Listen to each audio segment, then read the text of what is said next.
Will the New York Mets win their first series of the season tonight? And where's Jose Siri?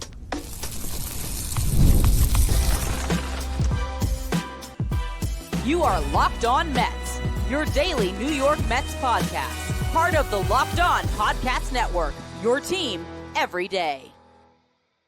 Hello to all you amazing Mets fans. You're watching Locked On Mets, part of the Locked On Podcast Network, your team every day.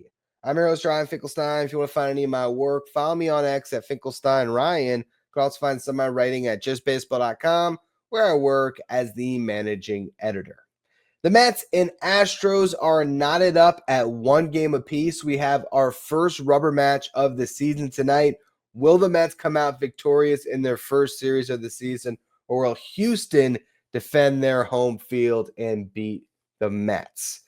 I did a live stream if you missed it. So if you're looking for a game recap of what happened, Mets-Astros game 2, I did a live stream right after the game because Chris Schubert, our Locked On Mets postcast host, was unavailable. So for those of you who aren't aware, after every single Mets game, there will be a live stream on this YouTube channel, if you're watching on YouTube, breaking down what just happened.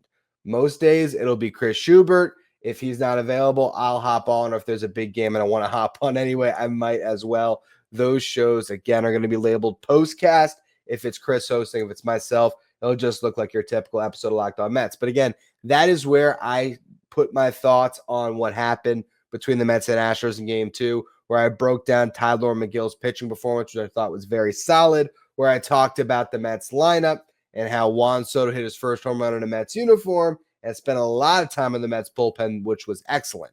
But I didn't get too much time in that show to really break down where this lineup is at. And it's hard to take away much from two games, right? Framber Valdez is an outstanding pitcher. He just kept the Mets at bay in Game 1, and Hunter Brown has really good stuff. So you look at the Mets through two games, and I'm not going to be, critical of the lineup that has only scored 4 runs. But what I will say is this is a team that I believe is predicated on offense. So if they've only scored 4 runs through 2 games, to me, that just means they're due for an offensive explosion. And I think this lineup, what you're already seeing, is it is so much better with Juan Soto in it.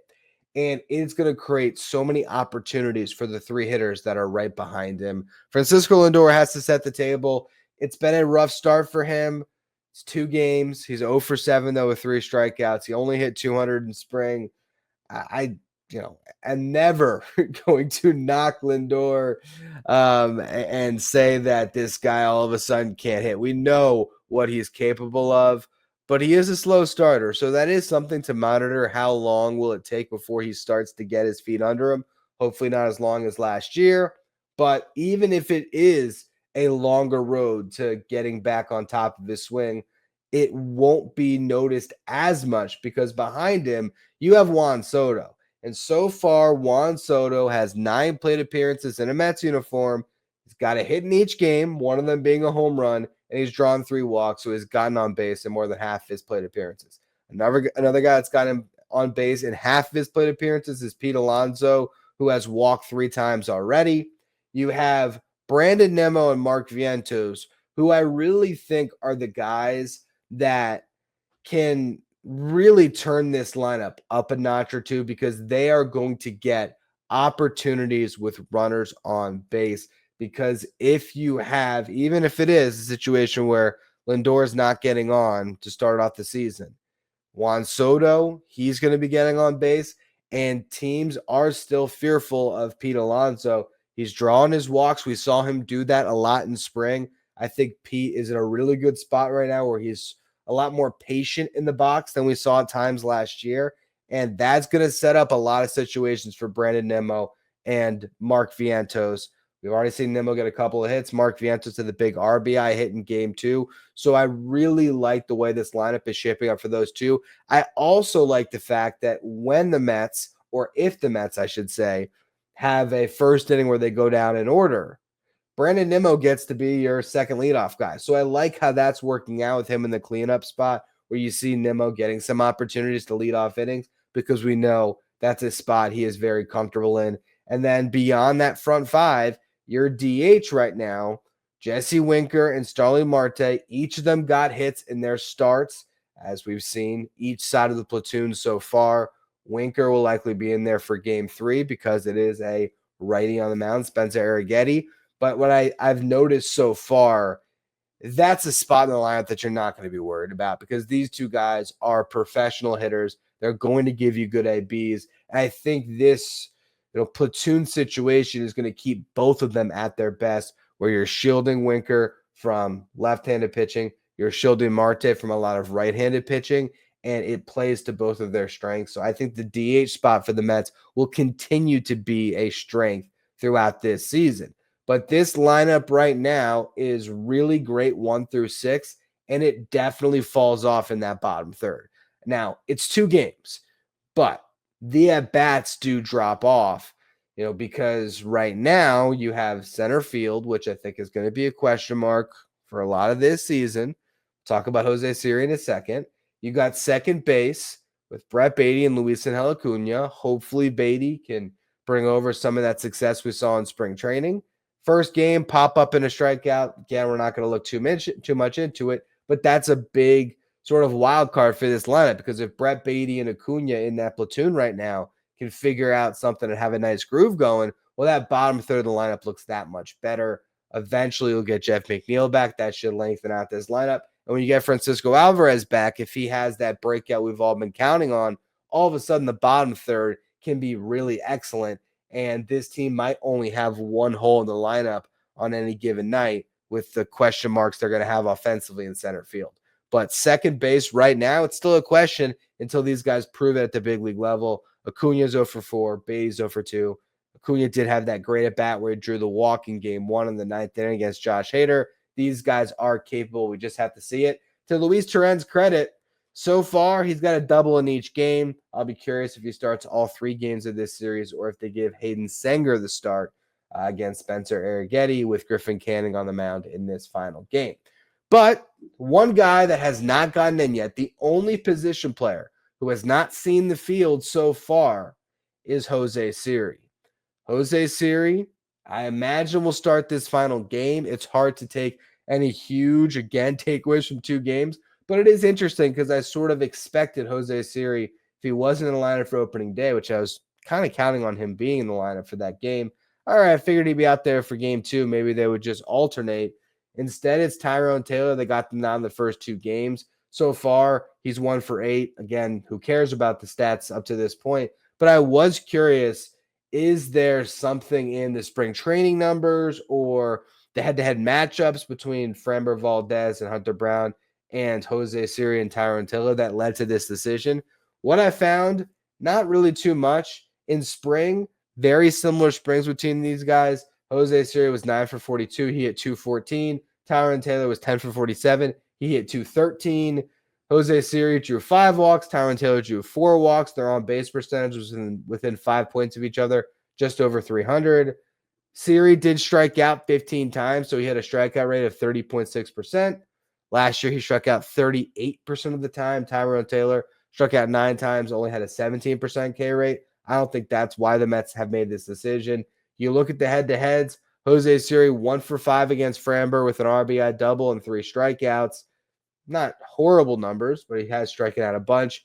Against Hunter Brown, 0 for 4, 3 strikeouts. So maybe that was it. I don't know. I'd imagine we see Siri in there for game 3.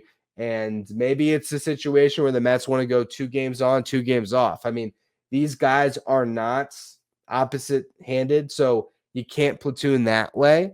So maybe that's the way the Mets want to roll with it. So you can try to get a guy into a rhythm. Maybe instead it's, hey, you let one guy play 3 games, let the other guy play 3 games. I don't know how the Mets are going to mix time. Last year we saw Harrison Bader was the guy at the beginning of the season. And then by the end of the year it was Tyrone Taylor. And Tyrone Taylor was the guy throughout the playoffs. Maybe Tyrone Taylor is the starting center fielder of the New York Mets and Jose Siri is the 4th outfielder.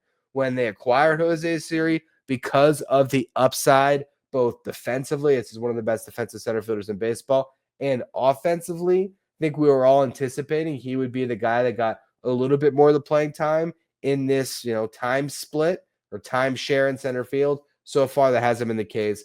but we really can't judge too much from it up to this point. If Taylor's in the lineup for the final game of this series, I will be a little bit surprised. But again, we can't judge anything from it. We got to see a larger sample size. What I will say, though, is I am not overly optimistic about the offense the Mets are going to get from the center field position. And I still think that if this team is going to win the World Series this year, it would be really great if they could get a better bat in center field by the end of the season, whether that's a top prospect like a Jet Williams or even a Luis Acuna that can grab that spot at some point, or if the Mets are eventually in the market for a trade at the deadline. But we're early. Let's not get too crazy with our takeaways at this point, and let's give the two guys they have that are set to field this position and play this position early in the year the opportunity to potentially surprise us, and maybe one of them can have a good year offensively. What I want to talk about in the next segment, though, is specifically this Game 3, Arrighetti versus Canning. Who has the edge? Where's the Mets bullpen at going into it? We'll go through all that in just a minute. First, though, a quick word from our sponsors. Today's episode is brought to you by Supply House. Get supplies that you need from the site that is made for the skilled trades, Supply House. Whether in plumbing, HVAC, or electrical work, Supply House is the reliable way to order products online. Their easy-to-use website is packed with helpful resources and the latest product info to help you get the job done right. Plus, with the complete inventory of over 200,000 parts from 400 plus top brands, you'll find exactly what you need delivered fast from coast to coast. Need help with an order? Supply House offers expert support and industry-leading service, so you'll always talk to a real person. And for trade pros looking for an extra edge, their free Trade Master program offers exclusive perks like a dedicated phone line, free shipping, and discounts on every order. Thousands of skilled professionals are already taking advantage. Now it's your turn. Join the Trade Master program today at supplyhouse.com/TM and start ordering plumbing, HVAC, and electrical supplies with just a few clicks. Plus, use the promo code SH5 for 5% off your first order. That's supplyhouse.com. If you're watching on YouTube today, do me a favor and hit that subscribe button. Help us get closer to 13,000 subscribers, our next goal. If you're enjoying the content, hit the like button on this video and leave a comment. What has been your biggest takeaway about the New York Mets through 2 games? I'd love to read through those later. All right, so let's talk about Game 3. Will the Mets beat the Astros? Who has the edge in this starting pitching matchup? Arrighetti versus Canning. Arrighetti was a rookie last season, pitched to a mid-4s ERA, struggled to start the year, had an outstanding month of August where he struck out 47 batters in 32 and a third innings pitched across 5 starts. He had a 12 strikeout performance, a 13 strikeout performance, and an 11 strikeout performance across that month, pitched to a 1.95 ERA. The rest of the season was very up and down with more downs than ups, but this is a guy that has really good stuff, particularly his breaking balls, his curveball, and his sweeper. Gets a ton of whiffs on those pitches last year, whiff rate over 40% on his breaking balls. Batters hit well below the Mendoza line against them, so that is his bread and butter with a mid-90s fastball that you can hit. So we'll see how the Mets do against Arrighetti. Canning has a lot of experience pitching against the Astros, as he was in the same division with them when he was on the Angels. Doesn't have a ton of success. Some guys have some really good numbers. Yordan Alvarez, 7 for 13 against Griffin Canning with 2 home runs, a double, and 3 walks. A 1.702 OPS. So Canning's got to beware of Alvarez. Yainer Diaz is 4 for 10 against him with a homer. Christian Walker is 4 for 8 against him with 2 homers. So there are some guys that have had a lot of success against Canning, but this is a new Griffin Canning, a guy that has remade himself a little bit under the Mets tutelage. So maybe he has a really nice outing. Also, last year, look at the 3 starts he had against them. Really, none were that bad. First time out, 5 innings pitched, 2 earned runs. The Mets would sign up for that, I think. Second one out was 6 1/3 innings pitched, 3 earned runs. Then his final timeout was the one rough one, 4 earned runs allowed in 4 1/3 innings pitched. The Mets, to win this game, I think we're going to need to see this team start to hit a little bit more, and you might need that bullpen to do some heavy lifting again. You look at where the Mets bullpen is at going into this game. Jose Budo and Max Kranick are the two guys that have not thrown yet, and those are your bulk relief arms, or two of your bulk relief arms, because we already saw the first one pitch in game one. That's Huascar Brazaban. The Mets have the ability, if Griffin Canning starts to look shaky in the fourth inning and they have a lead, they can go to a Jose Budo or a Max Kranick, whoever they like more, pitching with runners on, to get out of a jam, to maybe get an additional inning, and then still have the other one they can go to give them some bulk relief. And the beautiful thing about how this bullpen is currently constructed, you would still have, if you stayed away from Huascar Brazaban, you would have one long man no matter what, good to go on Monday, who'll be coming off 3 days rest. So that's why I really like where this bullpen's at with those three arms that are able to give you multiple innings, because it just gives you options. And so if you have a guy that's struggling early in a game, right now the Mets will have two long men set up who have not pitched yet, who can go and maybe carry 4 innings of this game to bridge the gap to your late inning guys. We saw all of them in game 2. I'd imagine AJ Minter is not going to pitch back-to-backs yet. So that leaves you with Reed Garrett, Ryan Stanek, and Edwin Diaz, who are all probably good to go to pitch and leverage. You have Huascar Brazaban and Danny Young. They each got a day. I imagine both of them are probably available. So the Mets have a fresh bullpen for this game, as they should. This is only the third game of the season, and they've yet to have a starting pitcher who has completely dropped the ball. They've gotten a little bit of length from both of these guys, pretty much 5 innings from both of them. So the bullpen is primed to be able to win any type of game that you're in. The hope is you score a bunch of runs, Canning gives you length, and maybe you're letting Budo and Kranick just finish out the game, and you can let Edwin Diaz and Stanek and Garrett and Minter all get a couple days rest leading into the second series of the season that'll begin on Monday in Miami. If Canning goes 5 and it's a close game, you can go to Kranick for 2.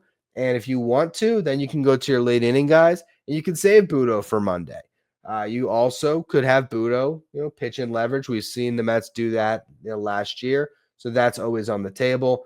I'd imagine Max Kranick is going to be the first man up out of the bullpen, though. If I had to guess how it goes, no matter if it's early, if it's Canning gives you 6, I feel like we're going to see Max Kranick in this one as the first guy that gets the pitch. Let him get his MLB, I was about to say MLB debut. Not his MLB debut, but it might feel like it because it's been so long. His first, I actually was about to say his first relief appearance, but I think he got a couple with the Pirates as well. But this is a new pitcher. This will be his first time pitching in the big leagues since 2022. So it has been a while for Kranick. I'll be excited to see him get in there. The Mets, though, in this game, we want to see those bats start to pick up a little bit. It'll be good to watch Canning make his first start. And the bullpen should be able to really be a difference maker again, and hopefully notch another win, and the Mets can get their first series of the season, or the first series win of the season, in the books. We'll see how it all goes. I'll be breaking down that game for you on tomorrow's show, but I want to talk a little bit to close out the show about the opener for the Syracuse Mets. Blade Tidwell had a great start. We'll talk about that in just a minute. First, though, another quick word from our sponsors. Today's episode is brought to you by Game Time. There's nothing better than catching an MLB game live. Between the crack of the bat, the roar of the crowd, the smell of the ballpark food. If you're looking to go to a game and you're also looking for last-minute tickets, Game Time is going to make it easier to get those tickets with last-minute deals, all-in pricing, and the lowest price guaranteed. Game Time takes the stress out of buying MLB tickets. Plus, ticket prices drop as the game time gets closer, meaning you can score an incredible deal. I'll be in Miami on Monday to catch Mets Marlins. I'm not getting my tickets until I'm all parked up in the garage, ready to walk into the stadium. That's when I'll search for my best possible deal, because Game Time takes the guesswork out of buying tickets. Download the Game Time app, create an account, and use the code LOCKEDONMLB for $20 off your first purchase. Terms apply. Again, create an account, redeem the code Locked On MLB. That's LOCKEDON MLB. For $20 off, download Game Time today. Last minute tickets, lowest price, guaranteed. If you're an everyday listener to the show, make sure you become a Locked On Mets insider. This is our texting service where you get updates from me anytime news breaks on the Mets. You can ask me questions anytime. You can also take part in our Locked On Mets signed photo giveaways, and you get the lineup graphics sent to your phone each day so you know who's in the starting lineup without ever having to go on social media. If you want to be a Locked On Mets insider, find the link in the episode description. Go to subtext.com/LockedOnMets. Friday afternoon, the Syracuse Mets had their opening day, and Blade Tidwell got the nod for that start. I don't know if Brandon Sproat's going game 2. We'll see what happens there. But Tidwell did a very nice job against a pretty good lineup that the Red Sox have at their AAA affiliate. You have Roman Anthony, who is, according to some outlets, including my own, with Just Baseball, the top prospect in baseball. Marcelo Meyer, another really good prospect. I think he's top 3 for the Red Sox. They have Roman Anthony, Marcelo Meyer, and Christian Campbell. Campbell has made his debut as part of the big league club right now. Meyer, another middle infielder, we'll see what he ends up getting his shot. Roman Anthony, whenever they have an opening in the outfield, will certainly get his. So they have those two guys at the top of the lineup. Trace Thompson had a great spring training. We're all familiar with that. He is in that lineup. He can be a tough at-bat. Vaughn Grisham is in that lineup, former Braves farmhand that was, remember, outstanding at one point. He was a top prospect, hit, crazy well in, what was that, 23 or 22? It might have been 22 when he made his debut and did really well filling in for Ozzie Albies. But it's been a rough go for him, particularly since getting traded for Chris Sale. Has not really figured it out with the Red Sox, but still, at least a 4A bat, right? So not the easiest lineup to go through. Blade Tidwell had a 1-2-3 first inning, worked around a 2-out walk in the second inning, gave up a leadoff double in the third, which resulted in an earned run as there was a couple of groundouts where the runner advanced to third, then scored on, but nothing really there. He didn't give up a couple hits. It was just that one hit that he allowed, that leadoff double, and then he was just getting the ball on the ground. He struck out the side in the fourth inning, which is really impressive. Then got a couple more groundouts in the fifth and ended up retiring the final 9 batters that he faced. Overall, hit the ball on the ground a ton. 5 innings pitched, 1 walk, 1 hit, 1 earned run, 5 strikeouts, 62 pitches, 41 of them strikes for Blade Tidwell. That's a really good outing for a guy that struggled in AAA last year. It's great to see him have that type of success in his first start. Hopefully he can build up that and continue, because if he does, this is a guy that could, for one, if he's pitching better than Brandon Sproat, he could cut the line to the big leagues. But Blade Tidwell represents starting pitching depth just like Sproat does for the Mets. So it's good to see him starting off his season on a good note. Anthony Gassé worked a scoreless inning. Austin Warren got 5 outs, gave up a run. And Genesis Cabrera got 4 outs, gave up a run, and picked up the save as the Syracuse Mets won 4-3. You look at the starting lineup. I know I talked about this yesterday with the Mets roster, the Syracuse Mets roster that I discussed in the final segment of the show. It's a shaky group right now. There's shaky isn't the uninspiring is probably the better way to describe the hitters in AAA for the Mets right now. There's just not a single bat that I can sink my teeth into and I'm excited about.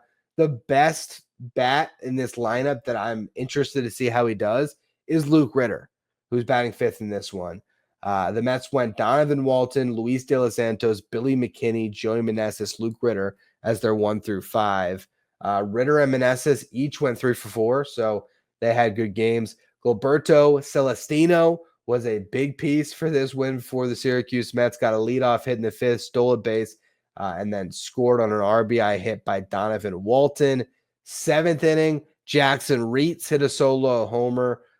Catcher, that is, who was in the running to be the backup catcher. He was the last cut in that race as Hayden Sanger won the job. 8th inning, Joey Meneses had a double with 1 out. Luke Ritter hit a base hit to advance into 3rd. And then you had Diego A. Castillo who had a sac fly. Luke Ritter stole 2nd. Celestino drove in Ritter with a single. So Celestino scored the first run and drove in the game-winning run. But again, not a lot of bats that you're really excited to follow in that lineup right now. Once Ronnie Mauricio and Drew Gilbert arrive, after they are, I guess, continue to rehab respective injuries, that lineup will get a lot more interesting. Hopefully Alex Canario and Jose Azocar clear waivers. Those guys will make the lineup a little bit more interesting, but it is very much a 4A lineup right now. Again, Luke Ritter, the only prospect, if you want to call him one, that is in there. But Luke Ritter at this point is, 28 years old? If I'm not mistaken. Yeah, 28 years old. Turned 28 in February. How many games has he played in AAA now? 224 games in AAA. That's brutal. I hope that Luke Ritter maybe gets picked up by another team at some point here, just so he gets an opportunity. What are his numbers in AAA across 3 seasons? 243 average, 355 on base, 446 slug, 801 OPS, 44 home runs in 224 games, 136 runs driven in. Guy that, might play AAA forever, unfortunately. And if you're wondering why you have this hitter in AAA, last year, what'd he do? He had 25 home runs, 93 RBIs. It's a pretty good season. 849 OPS. How can he not get his taste? Well, he struck out 174 times in 134 games. Strikeout rates are crazy, and I think the expectation is if he faced better pitching, those strikeout rates would probably climb. So again, when it comes to this Syracuse Mets team, we're going to be really focused on monitoring the pitching because a lot of those arms in the bullpen, like we just mentioned, Genesis Cabrera, Anthony Gassé, Austin Warren. Warren's on the 40. Those other guys are definitely guys that could get called on at some point during the season, particularly Genesis Cabrera, who's got a lot of big league experience and was good last year in a big league bullpen. You're going to be very interested in the pitching prospects on the starting side of things because you're going to have, of course, Blade Tidwell, Brandon Sproat, even Dom Hamill carries some intrigue, even though he has really lost a lot of his top prospect shine after a brutal season last year. But you're still going to be curious how he does. So pitching is something that we're going to be following closely in Syracuse until those other guys come back off of injury, though. Just not a lot to watch with the offense. As I mentioned on yesterday's show, Syracuse starts early. They will be playing, pretty much a season that mirrors the big leagues at this point. That's how they really have structured the minor leagues. So you're seeing AAA become more and more just that extended roster for the big league club.